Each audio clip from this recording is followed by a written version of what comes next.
नमस्कार। संस्कृत आभा में आपका स्वागत है।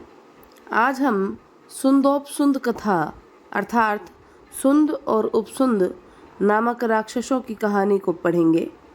यह कहानी श्री नारायण पंडित के द्वारा लिखे गए हितोपदेश नामक ग्रंथ से संधि नामक भाग से ली गई है। इस कहानी में सुंद और उपसुंद नामक दो राक्षस भाइयों के परस्पर युद्ध और उनके विनाश की हृदय स्पर्शी कथा का वर्णन किया गया है। आइए कथा प्रारंभ करते हैं। पुरा दैत्यौ सहोदरौ सुंदोपसुंद नाम्नौ महता काया क्लेशेन त्रैलोक्ये राज्य कामनया चिरात चंद्रशेखरम आराधितवन्तौ। पुरा प्राचीन काल में सुंद उपसुंद नामनौ सहोदरौ दैत्यौ, सुंद और उपसुंद नाम के सहोदरों दो सगे भाई दो दैत्यों ने महता काया क्लेशेन बहुत अधिक शारीरिक कष्ट को सहन करने से त्रैलोक्य राज्य कामनया तीनों लोकों का राज्य प्राप्त करने की इच्छा से चिरात चंद्रशेखरम आराधितवन्तौ बहुत समय तक भगवान शिव की आराधितवन्तौ आराधना की।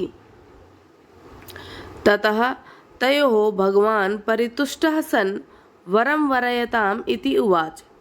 ततः इसके बाद तयोः परितुष्टः सन् उन दोनों पर प्रसन्न होते हुए भगवान शिव ने वरं वरयताम इति उवाच वर मांगो ऐसा कहा। अनंतरम तयोः कंठाधिष्ठितायाः सरस्वत्याः प्रभावात् अन्यत् वक्तुकामौ अन्यत् अभिहितवन्तौ।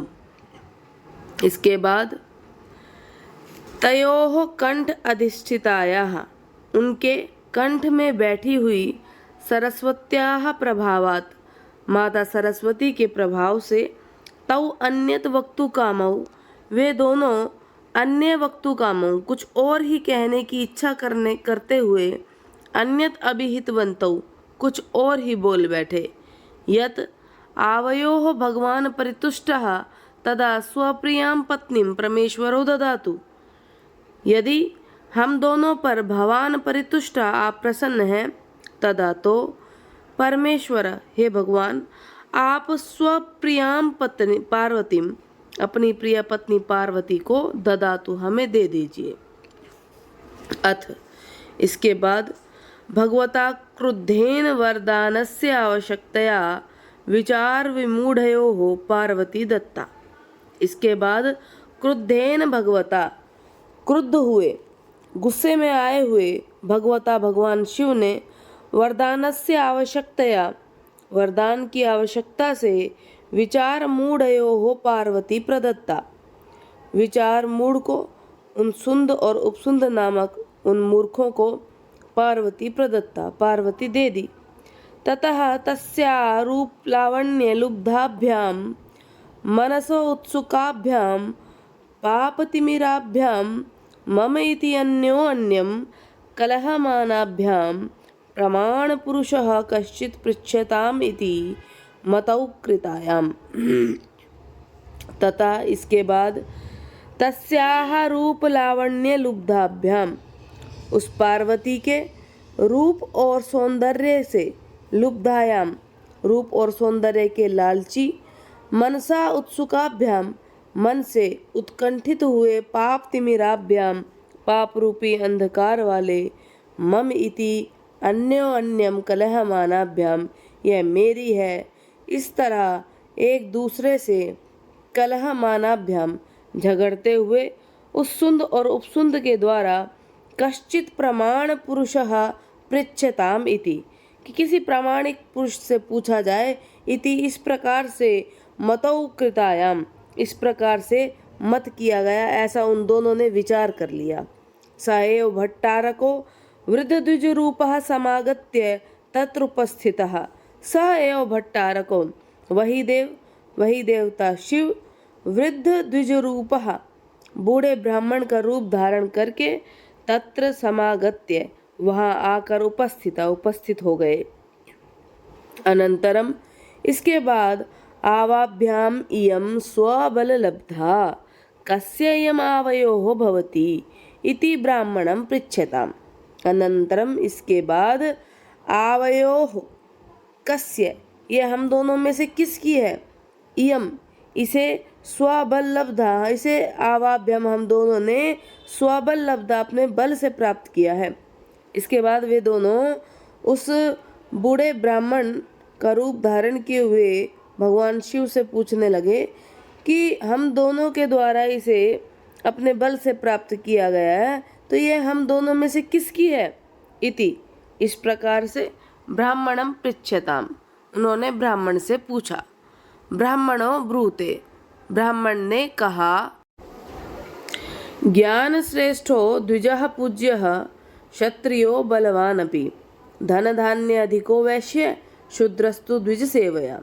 कि ब्राह्मण ने कहा कि ज्ञान श्रेष्ठ, ज्ञान में उत्तम, द्विजः पूज्य, ब्राह्मण पूजनीय होता है। ऐसा ब्राह्मण पूजनीय होता है जिसे अधिक ज्ञान हो। बलवान अपि क्षत्रिय पूज्य, और क्षत्रिय वह पूजनीय होता है जो बलवान, जो पराक्रमी हो। धन धान्य अधिक वैश्य, और धन और वैभव वाला वैश्य पूज्य, पूजनीय होता है। शूद्रस्तु द्विज सेवया पूज्य भवति, और जो शूद्र है वह द्विज यानी कि ब्राह्मण, क्षत्रिय और वैश्य, इनकी सेवा करने से पूजनीय होता है। तद युवाम क्षत्र धर्मानुगो, तो तुम दोनों क्षत्रिय धर्म का आचरण करने वाले हो। युद्ध एव युवयोः नियम, तुम दोनों का युद्ध ही नियम है। इति अभिहिते सति, ऐसा कहने पर साधु उक्तम अन्येन इति, अन्येन इसने साधु उक्तम ठीक कहा है। इति, इस प्रकार से कृत्वा अन्यो अन्यः तुल्य वीर्यो, इस प्रकार से ऐसा मानकर अन्यो अन्यः तुल्य वीर्यो, एक दूसरे के समान बल वाले वे दोनों सुंद और उपसुंद समकालम अन्यो अन्य घातेन विनाशम उपगतौ, समकालम एक ही समय में, अन्यो अन्य घातेन एक दूसरे को मारने से, विनाशम उपगतौ मृत्यु को प्राप्त हो गए। अतो अहम ब्रवीमि, इसलिए मैं कहता हूँ, युद्धे विनाशो भवति कदाचित उभयोरपि सुंद उपसुंदौ अन्यो अन्यम नष्टौ तुल्य बलौ न किम। अतः इसलिए अहम ब्रवीमि, मैं कहता हूँ, युद्धे कदाचित उभयो अपि विनाशा भवति, कि युद्ध में कदाचित किसी समय उभयो अपि दोनों ही पक्षों का विनाश भवति, दोनों ही पक्षों का विनाश होता है। किम तुल्य बलौ सुंद उपसुंदौ, क्या समान बल वाले सुंद और उपसुंद नामक दैत्य अन्यो अन्यम न नष्टौ, एक दूसरे को उन्होंने नष्ट नहीं किया। तो ऐसा कहा जाता है कि हमें युद्ध नहीं करना चाहिए।